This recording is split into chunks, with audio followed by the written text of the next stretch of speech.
Alrighty. Hello, everyone. I think we are about to start. So, just before introducing myself, this talk is supposed to be a reflection on my past 5 years' experience running a game studio and things that I wish I knew before I started. So if you are thinking of starting a studio yourself, hopefully this is going to help you. So who am I? So I'm a Hungarian migrant turned Kiwi. I moved to New Zealand in 2017. I'm a game programmer by background. So I studied at media design school, like most of us did. I'm also the managing director of Space Rock Games, which is a company that does all things Unreal. And I raised over $2 million in VC funding for Space Rock Games. And my name is Zsombor Pirok Hughes, which is not on the slide. Who is Space Rock Games? Just before we get more into the nitty-gritty details, it's one of the larger Unreal Code development studios in New Zealand. It's a specialist in engineering, tech art, and animation. And we currently partner with multiple AA studios and hopefully soon AAA studios around the globe. And we are also one of the first VC-backed gaming studios in New Zealand. I'm saying one of the first because at quick succession, there were around 13 studios appearing with funding around the time when we announced ours. And as I mentioned, this is supposed to help people who get started to just prepare for the journey, because it is a journey. So my story starts in Hungary, even before I moved to New Zealand. And this is basically how I got into entrepreneurship. And funnily enough, I was not planning to get into it. I was actually really interested in dating a girl back in Hungary at the uni where I was going. And she invited me to an event called the Spin-Off Club. And I didn't know what it was, but I was interested in going. And the plan was we were going to grab a few beers after the event. But when I got there, what I experienced was multiple entrepreneurs pitching their ideas to potential investors. Which was really, really cool because the better ones got a second meeting or potentially an offer of investment. Think of it as Shark Tank, but like very, very Eastern Europe version. And I didn't actually end up going for the beers with the girl because I was just more interested in this. But that's how it got started. And while I was in Hungary, I started 3 companies.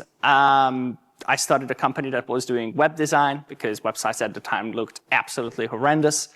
I started a company that was supposed to be the long-term equivalent of Airbnb today. So like people who are wanting to rent for a year. And the third one was a physical experience, sort of like taking over bars application. Now, I want everyone to raise their hands about how many companies you think failed. How many people think 0 failed? How many people think 1 failed? How many people think 2 failed? Okay, there are some people. How many think all of them failed? Yes. So my biggest learning from this was most businesses fail. And that's completely okay. A failed business means you learned what not to do so that you can not make those mistakes in your next business. And this is one of the key things in succeeding in this, is you're going to fail a lot, but you just got to get up and try again. So after this experience in Hungary, this is when I moved to New Zealand, 2017.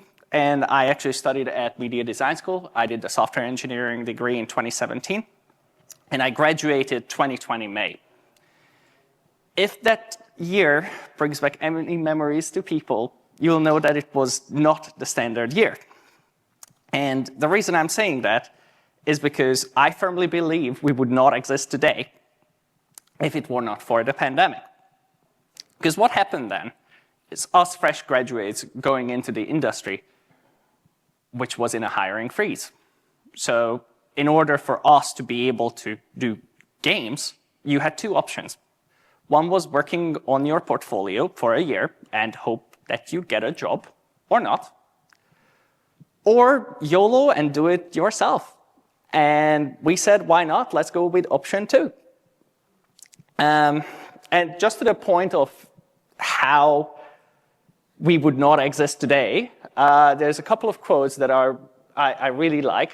One is from Vanessa, there's no way I'm going to build a business. And another is from Varun, it is a stupid idea to start a company, Zsombor.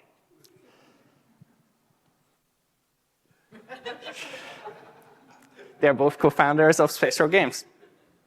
And just to hammer this point home, media design school usually has around 1 studio per year coming out of it that is founded. Most don't grow big, just looking at the numbers, or haven't gone far. Our intake had 3 that are still existing today and thriving. It's when you get put into a situation where you don't have any other options than to start a business, you will see a lot of businesses come out. So, we started out on the top right, you can see our initial logo, which if anyone knows me on Discord, I still have that meteor as my picture. We decided that what we wanted to do is we are going to take up a part-time job and make games part-time. For example, one of my co-founders, Kieran, was working at Countdown at the time part-time, and the rest of the time we were working on a game. And Planet Abyss was our first game, which was supposed to be a survival game on a rogue planet. That is actually where our name comes from. We couldn't come up with anything more innovative or creative. It's like, oh, we're in a rogue planet, Space Rock. That's what it's going to be. And after 6 months of hard work and a lot of sacrifices, we decided that it was not working and we scrapped the whole thing. And that was a hard decision, but a decision we had to make. And around this time was when I started looking for a part-time job myself.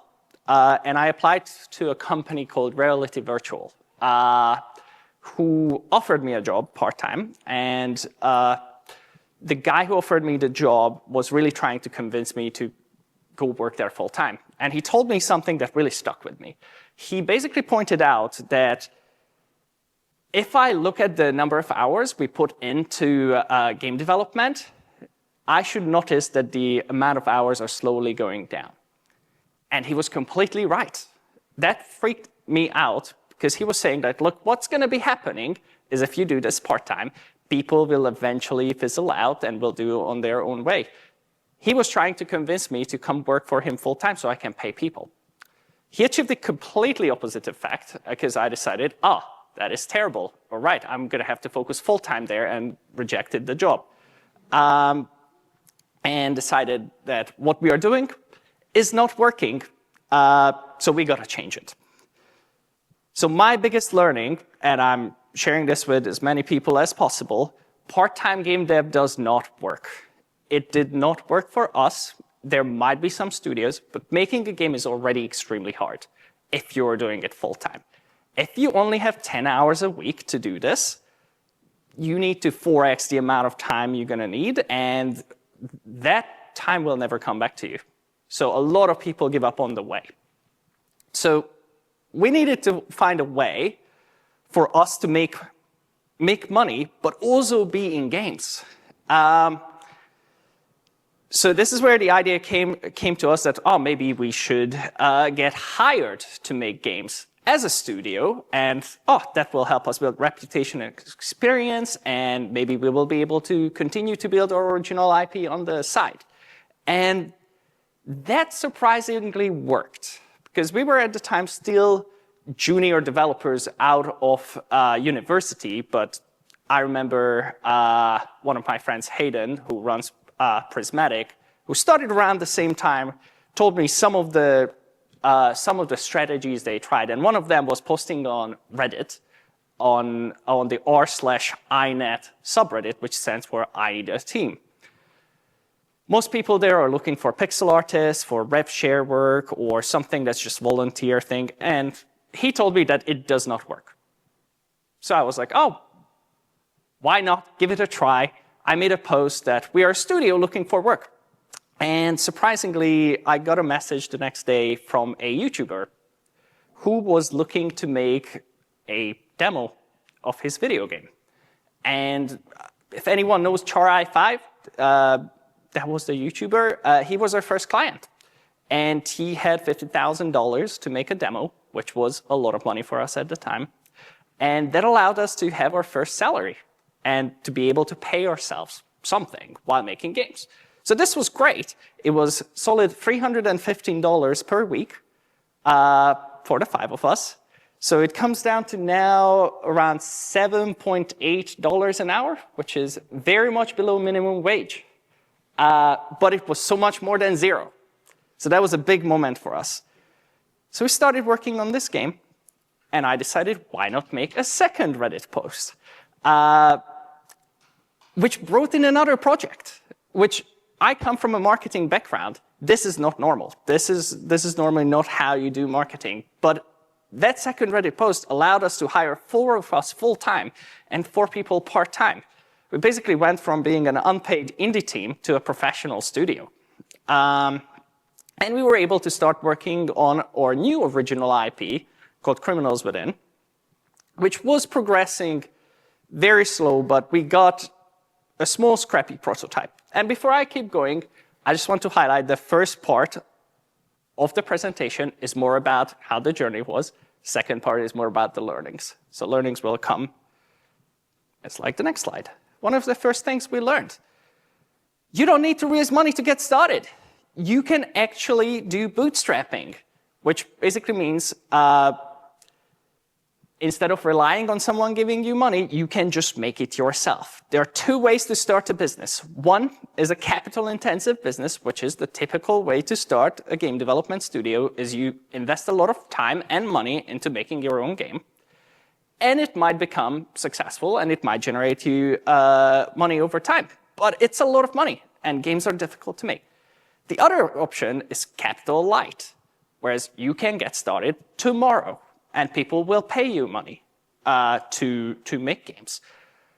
It is, in the long run, going to make you less money, but it allows you to get started now. And in fact, a lot of New Zealand studios that are making their own games today started out like this. Second point is you won't be making much money, and you will be working a lot. I looked at my first 2 years average hours that I spent working on the studio. It came down to 65 hours a week. That means I worked less than 65 and sometimes more than 65 hours. That is something to just prepare for. It is very hard at the first 2 years. It's a lot better now, but it's just something you need to know. And finally, creating your own game is hard. Even harder while doing third party because you're spending all your time on trying to deliver to your third party clients. So we had this amazing idea that, why don't we just find someone to give us money and make games like that? We could make it much faster, but how do you do that? So this is basically raising investment. And I'm going to keep this part short, because raising capital deserves its own talk, so I'll just try to go over it shortly. Basic principle is there are 2 ways currently that you can raise money. One is through an angel, the other is through a VC. An angel is someone who has the money themselves. They made the money, it's their money that they are giving to you. A VC is someone who raises money from other wealthy people to invest it into other companies. With games, VC makes more sense because making games is very expensive. VCs typically have much larger check sizes. So we started pitching the studio in mid-2021, and we got our first yes very fast. But it took another 6 months to get our second yes and have our actual investment round confirmed. So by the end of 2021, we actually became one of the first studios in New Zealand, shortly followed by 13 more, to raise venture funding. Massive disclaimer. What was possible in 2021 is not possible in 2025.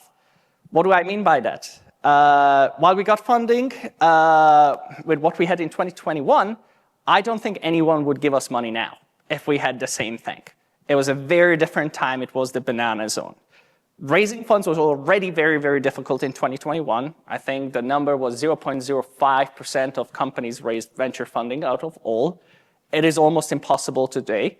I haven't tried it recently. I could be wrong, but this is what I heard down the grapevine. So, we had the money in the bank, team of 8 juniors and a grand vision, and the plan was to create a killer vertical slice and raise more money to finish the game. At this point, we thought that this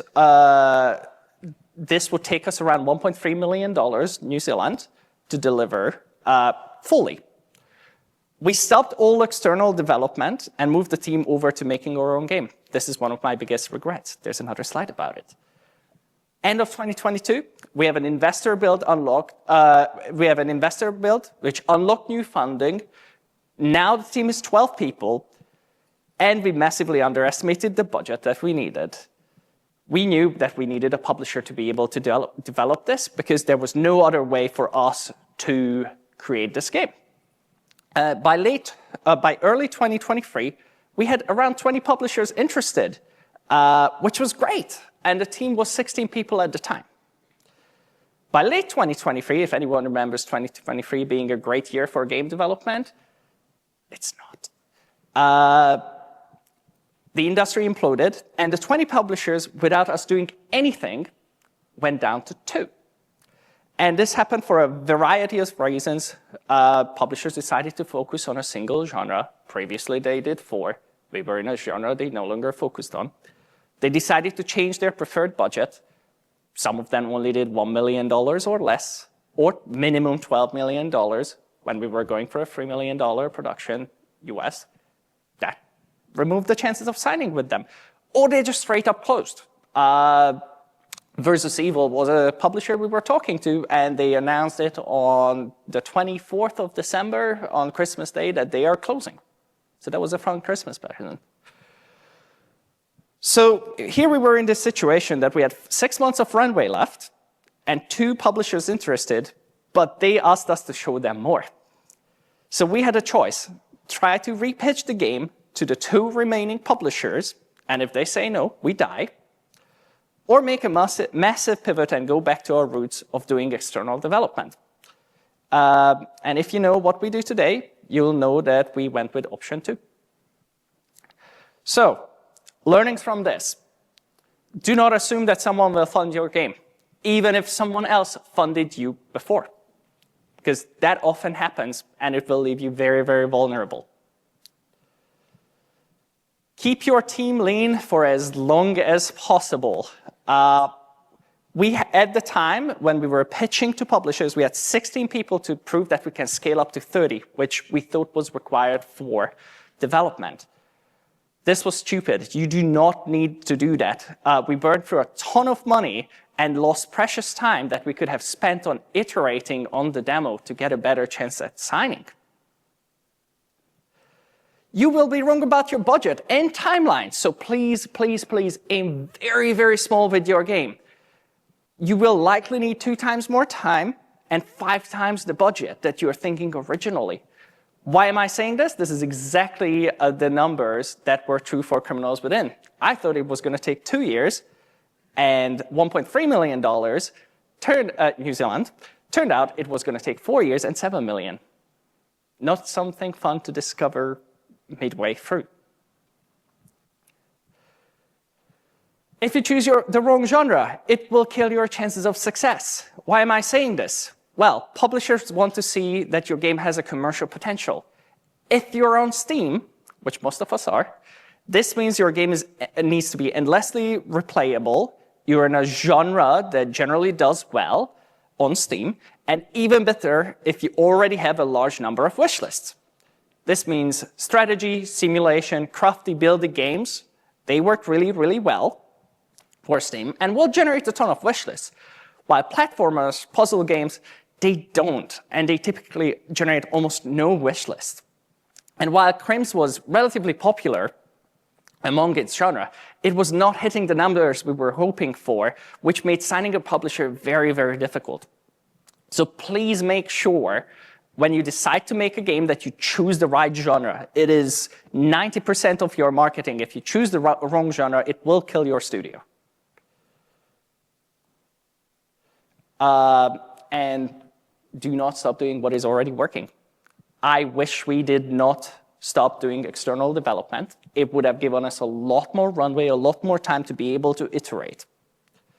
This is by far my biggest regret. To give you an example, studios were already reaching out to us on their own. Now that we decided to make a pivot, we had to rebuild this from scratch. And after 3 years, well, 2 years, I'm getting to the point where it's now at the same stage where we were when we stopped. So here's what happened after we decided to make this change. And it was really, really rough. It was really hard to do. First of all, we had to reduce the team by half. We went from 16 people down to 9. It's one of the worst parts of being a founder is sometimes you have to let people go.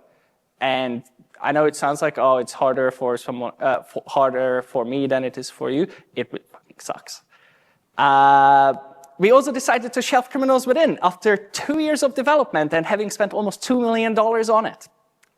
But what this did for us is this gave us 6 months to look for clients around until March 2024, which sounded reasonable at the time. Hindsight, it was not. Since we spent the last 3 years working in Unreal, it seemed like that the area we should focus on was helping studios make games with the Unreal Engine. However, March was approaching fast without a lot of traction. And at this point, I was reaching out to everyone I knew. In February, I had to tell the team that if we don't have a potential client either signed or close to signing by the 1st of March, we'll have to start sending out notices. And that was terrible. And I specifically remember this, that the 1st of March was a Friday, and I had a call with a company called Playable Games, who told us they are either going to sign with us on that day or they are not. And that call went absolutely horrible. It was everything I didn't want to happen, and the call ended with them saying, we are just trying to con them.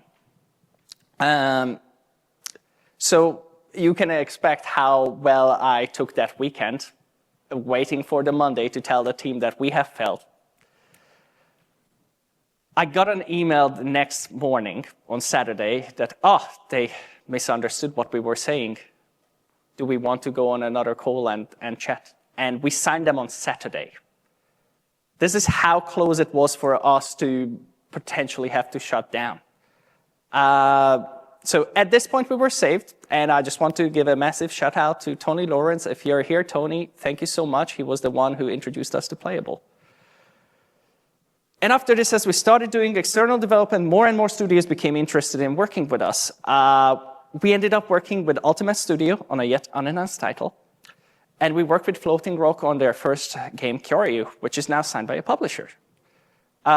Today, we're working with multiple AA studios in extremely cool Unreal games, and we're also starting to foray into AAA games now. We even announced a tiny game called Doomsday Diner, which we have been developing on the side. If you have not wishlisted it, please do that. And now on to the major learnings for me. First of all, if you're going to build a service business, finding clients takes time. Often takes more than 6+ months. So make sure you prepare for that. Have enough runway. You need to do biz dev all the time. It's not going to come knocking on your door unless you're extremely successful already. But if you're on this talk, you might not be. Networking is everything. Face-to-face is king. What do I mean by that? There's a ton of conferences, GDC, XDS, Gamescom, where you can meet people who you might be working with in the future. Go and say hi, because that's majority of the ways you're gonna be doing your business. To this day, the only way we received projects is someone introduced me to the company. It was never a cold outreach. So make sure you build out your network. Some of the learnings as a founder. You will do less game dev than you think. What do I mean by that? I set out to make games, the type of games that I like to play. What am I doing now? I'm doing accounting, legal, hiring, worrying about spreadsheets. It's not exactly game development. The last time I did write actual code was exactly a year ago. And this is actually right. This is what you should be doing. Because there's this guy called Chris Du. If you have ever heard of him, you'll probably know this quote. If you haven't heard of him, please do watch his videos. The biggest cost to your business is you are working in it instead on it. What does that mean? Last time I was working, I was doing technical animation on a dinosaur game. I really enjoyed it, but what that meant is I spent all my time on developing games. No one was focusing on getting the next gig. When that project goes out, you suddenly have to find new work. But it takes you 6+ months to find it. So you have to be able to spend time on finding new people to work with. And as a founder, you can't afford to not do that. You also cannot afford to just break even. What do I mean by that? If you're not making money as a studio, you are putting people's livelihoods at risk. It's really easy to get to a place where you are just getting by, but anything happens, anything goes wrong, you're losing money. If you stay in the negative to save someone's job, it could put your whole team's job at risk. And that's a mistake we made previously. So please don't do that. Please always try to make money. Reputation is hard to build and super easy to destroy. Yeah, you do something wrong, everyone knows everyone in this industry, even in AAA. Your founder team is crucial. You need to build it for a studio and not for a game. What do I mean by that? It's really easy to recruit a friend who is really good at a certain genre, like a horror game, on a rogue planet. And then when you switch and you want to make a whimsical co-op game, that no longer works. You need to make sure that whoever you work with will be able to help you no matter what kind of game you're making. Always have a vesting agreement in place. If you don't know what a vesting agreement is, it's basically a contract that allows founders to earn their equity over time. So while you might agree that someone gets 20% of your business, they will not get it for 4 years. Over 4 years, periodically, they gain a portion of that. Typically, people don't get anything for the first year. Why is that? You might agree with a friend that you are going to set up a studio and you're going to split it 50-50. Your friend leaves after 2 months. What's going to happen to the other half of the business? You can no longer take it back because it's a company. You're screwed. So always have a vesting agreement in place, especially among friends. Sometimes you have to fire friends or even family. This actually happened to me. Back in the days when we started out, my mom did our accounts. When we raised money, that was no longer possible. Really sucked to tell her that this is no longer going to be able to continue. So just be prepared for that. And it can feel very, very lonely as a founder. There are often things you cannot share with everyone in the team. I get every week a feeling of, oh, this is it. We're going to go down. And 99% of the time, that is not true. The next day, you're going to know, oh, no, we're fine. But you cannot share that every time with everyone because it will just freak people out. So make sure you can share that load with someone, be it a co-founder or a partner. And finally, never give up. I had 3 businesses that failed before I had I think we can say it's successful now. And even with the successful one, we had to cancel our game after spending millions on it and almost went out of business 2 times. And yet here we are still kicking. So never give up. That is the only way this is going to work. And I think this is the time we take questions.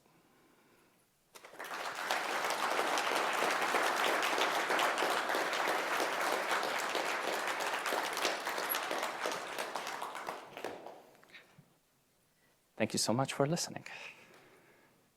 Who has any questions? Well, this will be up. What would you say was one of the bigger culprits on... Could you repeat that? Yes. Hi. What would you say was one of the biggest culprits on not being able to continue working on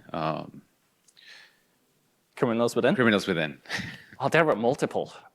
We did a ton of things wrong. We chose the wrong genre for a first game, was one of them. We heavily relied on someone funding us, again. That is probably the biggest one, now that you mention it. But we also spent a lot of money on things that we didn't need to focus on at that early production stage, which would have saved us hundreds of thousands of dollars to be able to iterate when it was needed. So while I think that if we had a little bit more money, I could get the game to a stage where it can be signed by a publisher, we didn't have that leeway. So yeah, that's probably the one. Hamish. What would you say the importance in terms of your structure and kind of going through forward of like process and documentation and that kind of thing? Sorry, can you say that again? How important would you say like your process and documentation is in terms of like just going forward as a business? Processing documentation. Depends on what documentation we're talking about. There's documentation for how you run your production. It's important. There's documentation of your contracts. For example, having a good shareholders agreement or having a subscription agreement is what you sign with an investor when they invest money into. If you screw those up, you're going to be in big trouble. So I would say it's really, really important, especially because while if you're lucky, you will have people stay with you for a long time. Some people might leave for greener pastures, and that's completely fine. But if they leave and there's nothing documented from their knowledge, that knowledge is lost. So you want to make sure that stays with the company, even if it's only in the form of documentation. Was I able to answer your question, Michael? Sweet. Anyone else?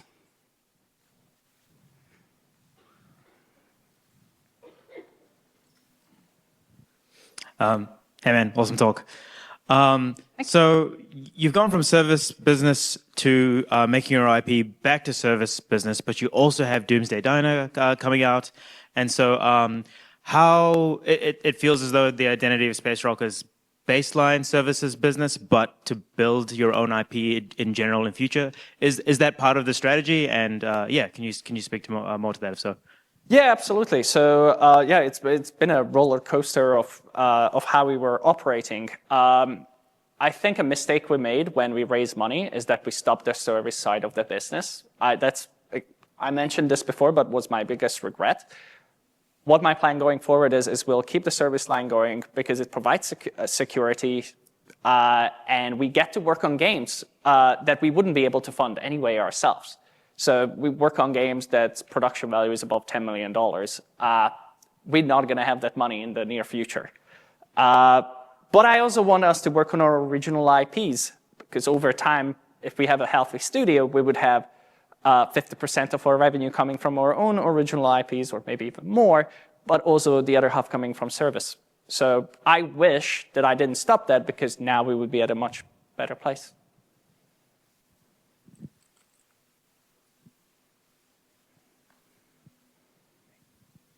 Hey, I think you've already partially answered this, but initially you said getting a part-time job, for example, and working part-time in games, you wouldn't have enough time to work on games. How's that different from spending a lot of your time on services work and only having part of your time on your own IP? So I think that, so what I heard, just to double check, was how is working in services, doing games, and not having time for our own IP compared to doing a part-time job and not having time for your own IP. Is that correct? Yeah, so the biggest difference for us was that when we were having a part-time job, that was not in games. So if you spend 20, 30 hours of your life not making games, you're not gaining the experience you need to be able to succeed with your own game. But service work, we make games. So every hour spent on service work, A, builds our experience, so we will be able to make better games in the future, and B, builds a reputation for the studio. So some publishers might be willing to take a risk if they know that you have worked on X or Y successful game as a service provider. So overall, I think it's just a major, major benefit because you're making games versus not. Thank you for that question.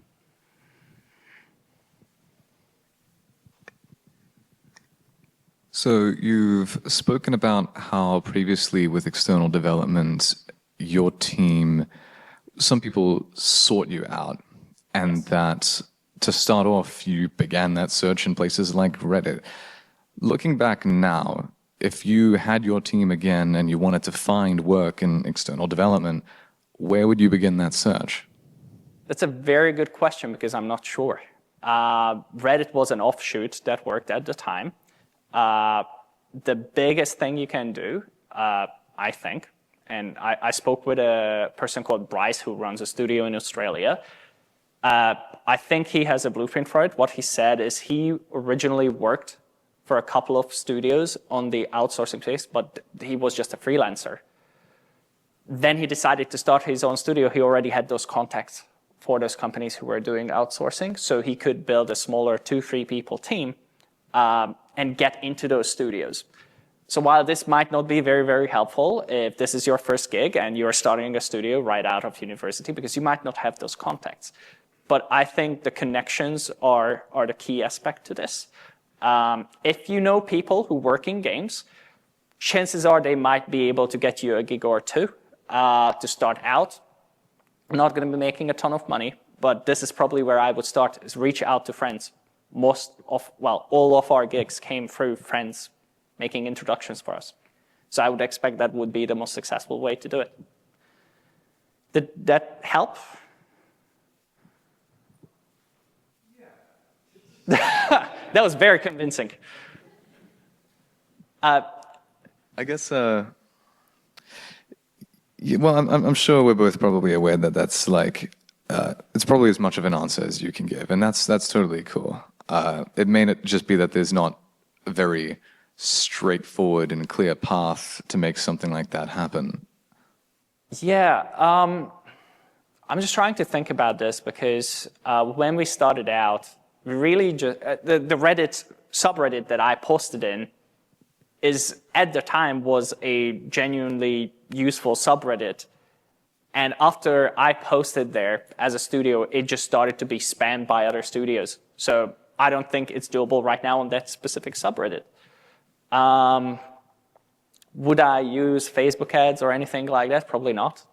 That would not be helpful. Sorry to put you on the spot. No, that's so good. It's a great question. I'm actually not sure.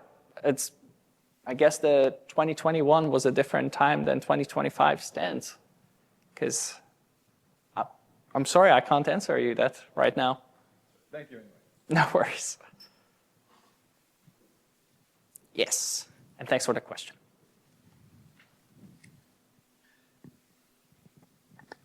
Thanks for the talk. No worries. When you were starting out, sorry, I've just immediately blanked. Did you find any of the initial startup costs prohibitively expensive, or how did you convince the co-founders to it would be mutually a good idea to sort of pitch in and set things up? That's a really, really great question. We had two things that we were thinking of that would be a massive cost to us. One was an office. We just decided to go fully remote, which meant we used Discord for years. We no longer do that. We still use Discord, but now we pay $9 a month per person for a virtual office. Still much cheaper than an office. The other one is Maya licenses. When you start out, you don't want to spend $15,000 on paying just for Maya subscription. So we started using Blender. And to this day, we're a Blender studio on the art side. In terms of initial costs, if you approach it from a capital light perspective, where you get hired by other studios, you do not have much costs, really. Starting a studio in New Zealand going to cost you a couple $100 to register it on the company's office, and it's going to be done in a day. You can get a Wix website for a year's subscription for $150. So you can pretty much set up a studio and have everything ready for less than $1,000. If you have 3 co-founders, that's relatively doable compared to having to pay tens of thousands of dollars. Did that help? Thank you. Yeah, no worries. Thanks for the question. Any other questions? Zsombor, another Hungarian in the room. Woohoo! Hello. Congrats for the talk. I was just curious, do you think that once you receive this Unreal certificate, did that help you get more, just get more clients or like? So great question, and see ya. We did not receive an Unreal certificate yet. I'm actually talking to some people from Epic to hopefully get it. If anyone here is from Epic, please give the certificate to us. I saw some people. But yeah, I expect that would help studios a lot, because that just means that, hey, these people actually know how to use the engine. Maybe we should trust them. But yeah, we never had that. And was there another part of the question? Sorry. In my head it was, so maybe I'm just going to continue them. Yeah. So what else would, as a startup, I'm just thinking what else could be convincing for a client, potential client? Obviously, a stunning website, awards. Yes. So we studied at MDS, and what MDS had for our 3rd year is we all worked on a game for a whole year. And if you did that, it would look cool. You can put that up on your website and show 4 or 5 games that you have worked on. The other one, which I shamelessly utilized, is when Vanessa, one of my co-founders, went to work for Veta for 4 months to work on Avatar 2. And every time I spoke with someone, I was saying, well, our lead animator is working on Avatar 2 right now, so, we might know what we're talking about. And funnily enough, that actually landed a contract to us. So just use everything you can. Just don't lie, but use everything that you have available. Thank you. No worries. Köszi a kérdést. Yes. I love this. There are so many questions. Hi, thanks for the talk. No worries. I was just wondering, because if you were to start a studio from my standpoint, where I have no legal or any sort of know-how on how that would even work or start in terms of contracting, would starting a studio first start with getting that legal advice or getting someone on board with that legal? Honestly, so I would not worry about that. Wade, who is doing our legal work, is doing another talk, but he'll tell you the same thing. Is when you're starting out, you do not need that. You will need that over time. And if there are any lawyers who are thinking, hello, Casey, who are thinking this is a stupid idea, no, there are a lot of templates you can use at the beginning. For the first year and a half, we just used templates from Kindercan partners. At the time, ChatGPT didn't exist. Now you can get a lot of things drafted up. Having something written down is better than not having anything. But no, I would not worry about that, other than making sure you have a vesting agreement. That is the most crucial thing for founders. But no, honestly, setting up a business is super easy in New Zealand. It's probably the easiest place in the world to set something up. Just a follow-up question then. Yeah. When would you when would you know that you've crossed that threshold when you need to establish something like that? So for us, one of the things that was a trigger is raising funds. For us, that was really, really important, because suddenly we're talking about hundreds of thousands of dollars. You don't want to be screwed, especially if you're giving up shares from your business. It's really easy to give up equity. It's really hard to take it back. So make sure that if you are raising funds, or if you're dealing with a client that is bigger than $10,000, I would start to look at that. maybe higher, probably a better place, because I can tell you right now, dealing with any sort of contract, you're looking at least a couple of $1,000s of legal fees. So just something to know. Thank you. Yeah, no worries. Any other questions? There's one. Yes. What has your experience been with negotiating getting Space Rock sort of credit in games and other things that you've worked on? Varied. The game we're working on right now, I've been told by the client that we work with that they are going to do everything to get us credited, and that's going to happen. But they are also not credited yet. So I got promises. Sometimes it is in the contract that we're going to be credited. Sometimes they cannot provide it because they don't have that yet, based on what kind of publisher agreement they are signing. Ideally, if they can't, well, if people cannot provide you crediting, what you do is you charge an extra white label fee. That could mean 20, 30% extra costs. That is absolutely doable, but you either should be credited for something very, very cool, or you should be making a lot of money on it. There's no other way. And sort of follow up to that is, have you ever run into a situation where you're not able to put any of the work that you've done online on like a portfolio or your website? Oh, I mean, like if you go on our website right now, there is a blue image with a lock on it. The game is not announced yet, so I can't put it up there. It is going to happen, and especially if you're working in AAA, some publishers will have NDAs that will say you are not allowed to talk or display anything about it, even if the game gets canceled. And if the game is not canceled, the game is canceled, it's technically still not canceled, so the NDA is still in power. And if you spend 5 years working on a game, you cannot show that to anyone. And that's really, really bad. That's actually a terrible practice. But yes, that could happen. Thank you. No worries. Yes. I'm really happy. Please keep asking questions. Okay, say you've got a contract with someone and you've signed an NDA, so you can't obviously talk about what you've done in that project. Are you still able to, like, when you're pitching yourself to other people, say, like, I'm working for this person, or does the NDA usually say no? It depends on the NDA. So just the question was whether if it's under NDA, can I still mention that I'm working with this company? It depends. Some people are okay to mention that you're working with that company. Some people will say, all I can say that I had a discussion with them and I can't tell you if I'm working with them or not. Make your own judgment. But you've got to be very, very careful with breaking NDAs, because you can be put in a position where you can be sued for millions of dollars, and most studios don't have that money lying around. So you don't want to get into that position. Also, almost every deal you're going to make, you're going to have to sign an NDA before talking. So yeah. Did that help with the answer? Awesome. Any more questions? Yes. So this is going to be a bit of a leading question in a way.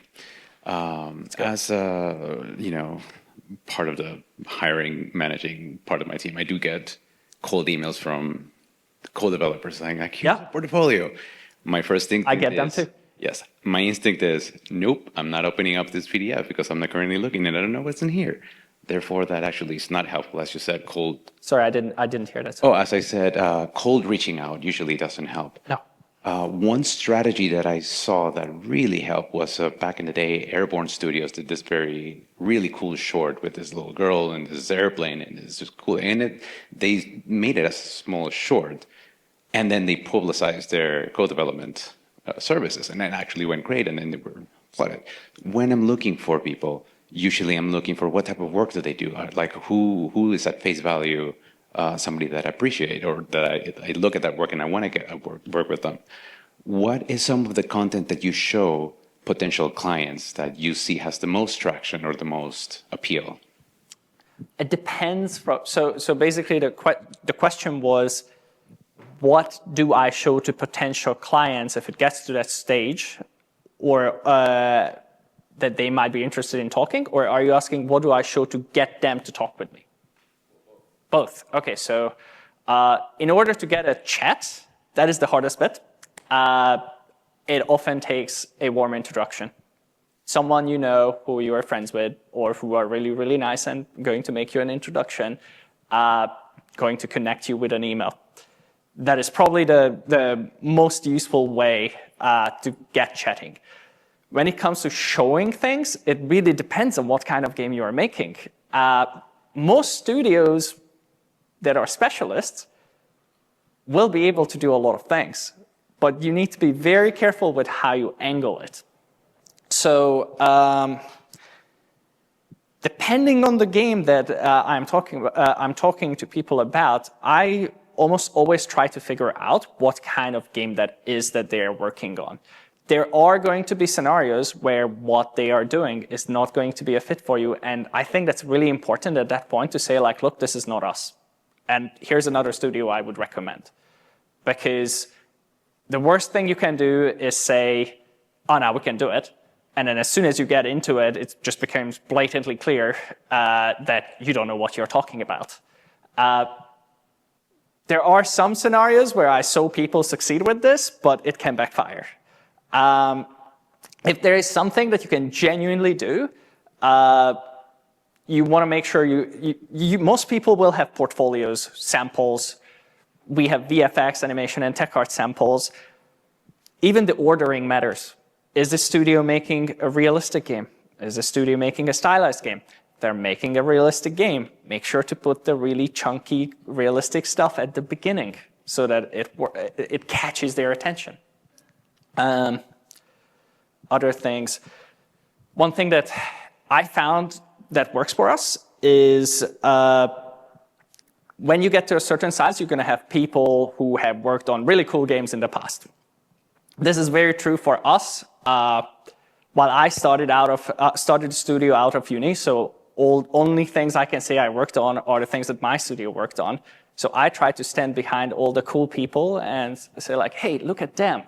They worked on Path of Exile, or that sort of stuff.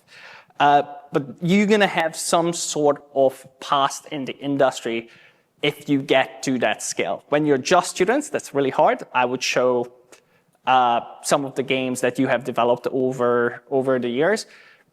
They might not need to know that it's a student project. It might look cool. Did I answer your question? I'm not sure. Okay, cool. No worries. Any other questions? Oh, no, it's an end of the talk. Thank you very much for coming. It was a pleasure.